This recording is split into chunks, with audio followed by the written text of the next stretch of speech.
कह रहे हैं कि हमारे घर 40 लाख रुपया लगा के खेत बनल बंधा में, और वही बंधा का पैसा घर बनल, और वो घर रोड बना गए, घर हमारा पूरा ध्वस्त हो गया। पहले से उसकी व्यवस्था नहीं होगी, पाइलिंग नहीं होगी तो 8,000 की आबादी कहाँ जाएगी? इसके जिम्मेदार कौन होंगे? बार बार बंधे पर घूमेंगे ईंटा पत्थर लेकर के तो रुकेगा? तो शॉर्ट में बताइए कितना का लगभग लागत लगा होगा आपको मकान बनने में? 30 लाख। और मिला कितना?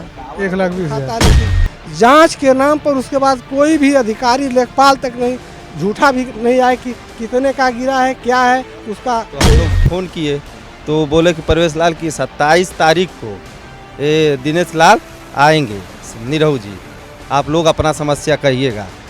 तो अभी आए नहीं। 8,000 की आबादी जिस दिन खत्म हो जाएगी, शासन प्रशासन जिस दिन पानी चलेगा तो शासन प्रशासन रोक लेगा इसको।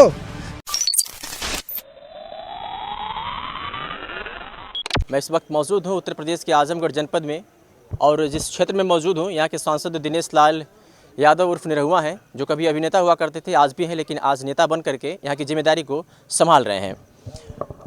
बात करें अगर विधायक की, तो यहाँ के विधायक हैं HN पटेल, जो पेशे से एक डॉक्टर हैं और बरहलगंज में उनका एक हॉस्पिटल चलता है और उसके वो संचालन करते हैं।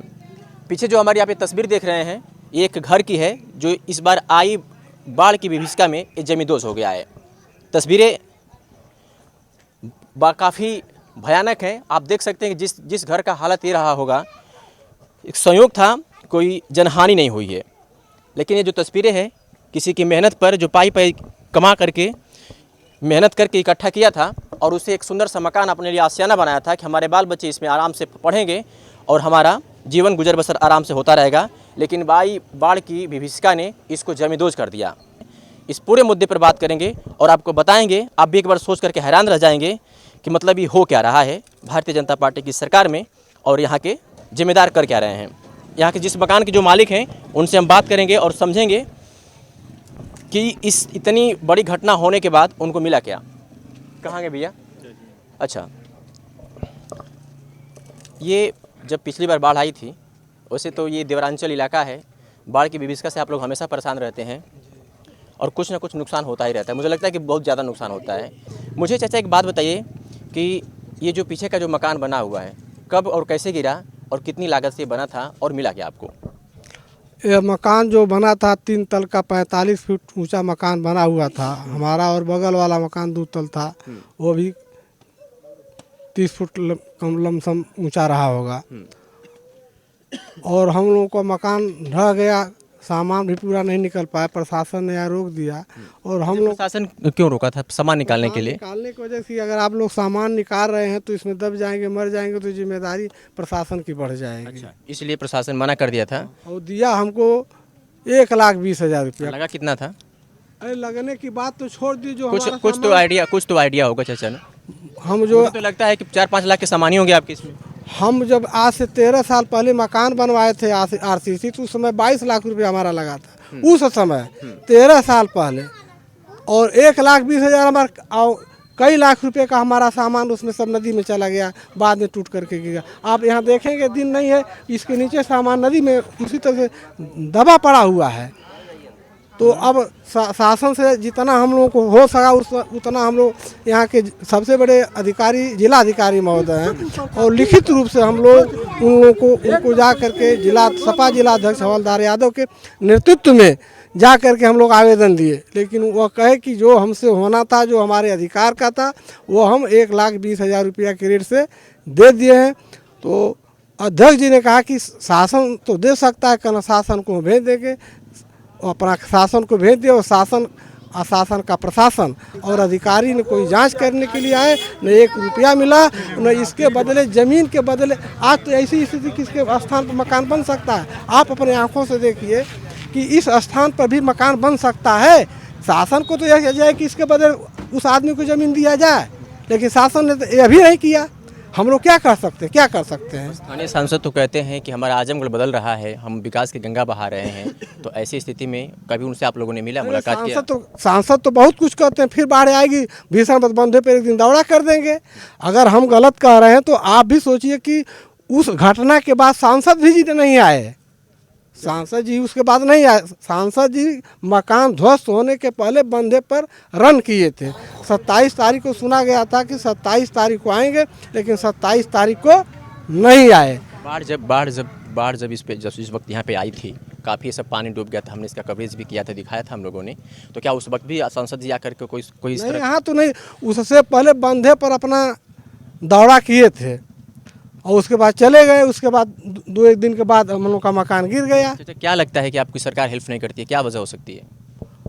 अब हम लोग को जो होना चाहिए था, करना चाहिए था, वो तो हम लोग कहीं मीडिया के लोग आते हैं, उनसे अपनी बात कहते हैं, मीडिया तो अपना फर्ज निभा रहा है। निभा रहा है, वो जो ही दिखाना होता दिखाता है। लेकिन जांच के नाम पर उसके बाद कोई भी अधिकारी, लेखपाल तक नहीं, झूठा भी नहीं आए कि कितने का गिरा है, क्या है, उसका कोई जो है फाइल बना करके कोई भेजे। लगभग कितना दिन हो गया इसको गिरे हुए?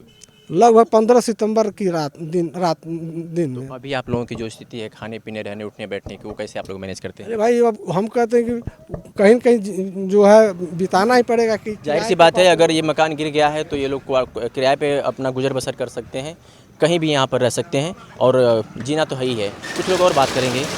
हमेशा जब बाढ़ आती है तो यही कंडीशन होती है क्या इस इलाके की? हमेशा यही होती है। कब से ये कंडीशन आप देख रहे हैं अपने होश में? ये तो बहुत हम लोग जन्म से पढ़े हैं। ये 98 में जो बाढ़ आया था, इसमें बहुत ज़्यादा था, उसके बाद ये बाढ़ आई थी। अच्छा, तो हमेशा तो देखता हूँ कि हम लोग भी देखते रहते हैं, खबरों में तमाम पेपर में निकलते हैं कि आज जिलाधिकारी ने वार्ड क्षेत्र का दौरा किया, सांसद महोदय ने वार्ड क्षेत्र का दौरा किया। तो क्या जब इधर आप लोग कह रहे हैं कि आए नहीं, तो किधर करते थे वो लोग? वो बंदे पर से चले जाते हैं लोग, इधर नहीं आते हैं। इधर ये पूरा डूबा हुआ था, पानी में डूबा था, इसलिए वो बंदे से सर्वेक्षण करके चले जाए। तो अगर यही कंडीशन रहेगी तो आने वाले समय में फिर ये हाल हो सकता है? हर साल होता है। कहाँ, क्या नाम है आपका? ओम प्रकाश। यहीं के रहने वाले हैं। तो ये कंडीशन जो है, इसके साथ साथ और भी नुकसान हुआ होगा ना? हमारा भी गिरा है वो मकान। अच्छा, आपका भी गिरा है। जी। प्रशासन से यही रिक्वेस्ट है ना, प्रशासन से यही रिक्वेस्ट है, हाजीपुर और भदौरा ये 2 ग्राम सभा हैं, और कम से कम 8000 की आबादी है।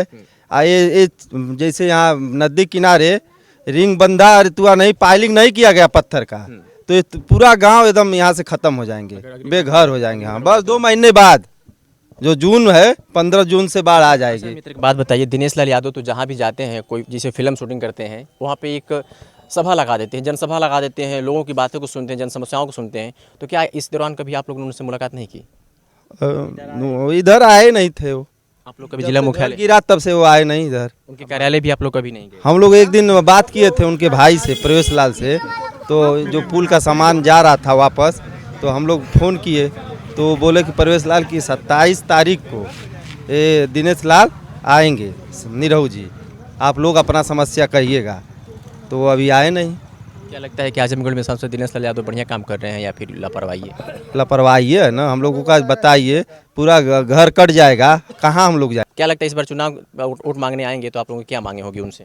हम लोग बहिष्कार करेंगे। 2024 का चुनाव बहुत जल्द आने वाला है, बहिष्कार कर देंगे हम लोग। आप तो बहिष्कार जब घर द्वार नहीं रहेगा तो बहिष्कार करेंगे। यहाँ के जो स्थान, यहाँ जी 7,500 से चुनाव जीते हैं ना, इस बार 7.5 लाख से चुनाव जीतेंगे।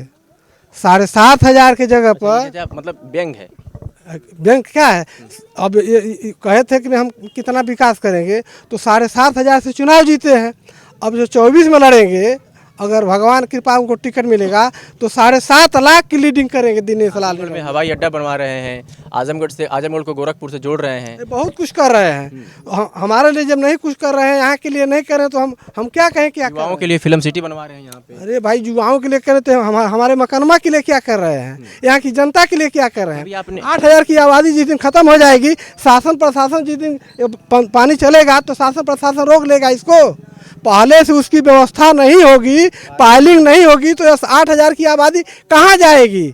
इसके जिम्मेदार कौन होंगे? उस बार बार बंधे पर घूमेंगे ईंटा पत्थर लेकर के, तो रुकेगा? पहले से व्यवस्था नहीं होगी, पाइलिंग नहीं होगी, व्यवस्था नहीं होगी, तो बाढ़ के समय क्या करेंगे? वही 10 किलो राशन देंगे, उसी से सब जी जाएंगे। स्थानीय विधायक तो समाजवादी पार्टी से यहाँ के हैं। हाँ। उनकी तरफ से क्या आश्वासन मिला? उन्होंने क्या किया इसके लिए? उनके लिए वही आकर पुल के बगल में मिट्टी उट्टी गिरवाए हैं, वो अभी वही किए हैं। क्या नाम हो चाची? दिलावती। क्या कह रही हैं? कह रही हैं कि हमारे घर 40 लाख रुपया लगा के खेत बनल बंधा में, और वही बंधा का पैसा घर बनल, और वो घर रोड बना गए, घर हमार पूरा ध्वस्त हो गल। परिवार में सब राती का 10 बजे राती का बल्ली लिया के काट के निकाल गए, तब सब बहिरायल घर में से। केहू आकर के यहाँ का नेता विधायक सांसद क्यों सब आयल, केहू तकल ना, सब चली गए कहीं कहीं बस। हाँ तो फिर कहाँ रहल सन बा? अही का घर है, यही में 20 प्राणी हाई आन कह। हाँ निरहू से मुलाकात नहीं हुई? नहीं नहीं, यही ना ताके ना, यही ना एको बार नहीं? नहीं। चुनाव में तो फिर आई हैं? हाँ फिर यही है। वोटवा मंगबे करी हैं? हाँ वोटवा तो मंगवा करी हैं। तो क्या लगत है कि फिर वोटवा आप देब उनके? कैसे देबा जब हमन के बुझता ना, हम देखता ना हम कि हमन का बिरादर जात है, एको बार तकता ना तो कैसे कही के वो आपने वोट उनको नहीं दिया हो सकता है? काहे देले हैं? फिर भी नहीं सुने आपको? नहीं एको बार ताके ना। इस बार आएंगे तो क्या कहेंगे उनको? का कहीं कौन चीज कहब, कैसे कहब जब हमन के तकता ना, हमन का घर दुआर गिर गए, के खोज खबर ना कि न मुआवजा देवे के, न कुछ करे के कि कहाँ लोग है, इन लोग के जमीन चाहिए कि ना चाहिए, कुछ ना। हाँ बस कह के गई ना कि जमीन दे देबा तो लोग के रहे के बसे के, बाकी तो फिर तब से कोई बार नहीं लगा? नहीं केहू ना आयल। हाजीपुर बाजार है, पूरा हाजीपुर मार्केट है, पूरा बाजार कट जाएगा ये। हाँ अच्छा क्या होना चाहिए तो ये नहीं कटेगा? ये सर यही पाइलिंग हो जाए नदी किनारे, जितने मकान के पीछे पीछे पत्थर का पाइलिंग किया जाए तो ये मकान बच जाएंगे। और जो सेतु निगम का जो बंधा बन रहा है PWD का, वो आगे एक पुल देते हैं, क्योंकि 9 किलोमीटर में पानी बहता था पहले खुलकर, आज वो 10-20 मीटर में पानी बह रहा है, तो उसके फोर्स से ये पूरा मकान कट रहे हैं। ये आपका मकान है ना? ये मकान जब से गिरा है तो शॉर्ट में बताइए कितना का लगभग लागत लगा होगा आपके मकान बनने में? 30 लाख। और मिला कितना? 1,20,000। तो कभी आपने इसका एतराज़ नहीं किया, कभी बात नहीं किया कि मतलब ये अगर देना ही था तो कुछ ढंग के दिए होते? 1 लाख दे करके क्या बेइज्जती करा रहे हैं हमारी? अरे इतराज करेंगे तो जो वो भी मिलना था वो भी नहीं मिलेगा। हाँ ये कंडीशन है, जान लीजिए। क्या लगता है कि 1,20,000 में आपकी मकान बन जाएगी? 1,20,000 में लाइटिंग नहीं बनेगी, मकान कहाँ से बनेगा? कभी सांसद से मिले आपने? वो आए थे उधर ही, बंधे पर आए थे, कहे थे। हाँ क्या कहा था उन्होंने? अब तब से इधर तो नहीं आए, बाढ़े में ही आए थे, बाढ़ के समय में। उसके पास कभी नहीं आए? कभी आपने स्थानीय प्रशासन से, स्थानीय विधायक से, स्थानीय सांसद से या किसी ऐसे जिम्मेदार पर्सन से कभी मुलाकात करके आपने कभी ये नहीं कहा कि मतलब 1 लाख 1.25 लाख में हम क्या करेंगे? हम लोग DM साहब के पास गए थे तो बोले इतना ही शासन के द्वारा मिलेगा, तो इतना ही मिला। तो हवलदार यादव जी जिला अध्यक्ष हैं जी जी, वो हम लोगों को लेके गए थे वहाँ पर, DM साहब के हैं, तो वो कहे इतना ही मिलेगा, फिर उसके बाद जांच उच होगी तब देखेंगे। चुनाव में जिस तरीके से जनप्रतिनिधि लॉलीपॉप देकर के लोगों का वोट अपने मत में कर लेते हैं, अपने कब्जे में कर लेते हैं, ठीक वही कंडीशन हुआ है। जिस मकान को बनाने में 29 से 30 लाख रुपए लग गए, उन्हें सिर्फ 1 लाख रुपए दे करके उन्हें शांत कर दिया गया। लेकिन अगर जिस तरह से अगर तीनों इस तरह से एक ही मकान नहीं है, केवल 3-4 मकान मैंने हम आपको दिखाया, पीछे पुल की तरफ की तस्वीरें आपको दिखाई हमने कि क्या कंडीशन है। इनकी मांग है कि अगर इसके किनारे से अगर कोई बढ़िया सा सिस्टम बन जाता ताकि पानी जो बाढ़ का होता है, नदी का होता है, वो दबाव न दे, तो शायद ये घर और आशियाने बच सकते। पहले ही बार मैंने कहा था कि भगवान का शुक्र था कि उस वक्त इस घर में कोई नहीं था, नहीं तो जनहानि भी हो सकती है जिसकी कोई कीमत नहीं लगा सकता। आपकी क्या प्रतिक्रिया है इस खबर को लेकर के? स्थानीय प्रशासन को क्या करना चाहिए? इन सब तमाम बातों को लेकर के आप क्या सोचते हैं, कमेंट सेक्शन में बताइए। हो सकता है कि हमारी ये बात उन जिम्मेदार के पास पहुंचे और थोड़ी सी उनकी दया आए तो फिर आकर के इस मामले का निपटारा करें और फिर ऐसी कंडीशन से ये देवरांचल न जूझे। हमें देखने के लिए बहुत बहुत धन्यवाद।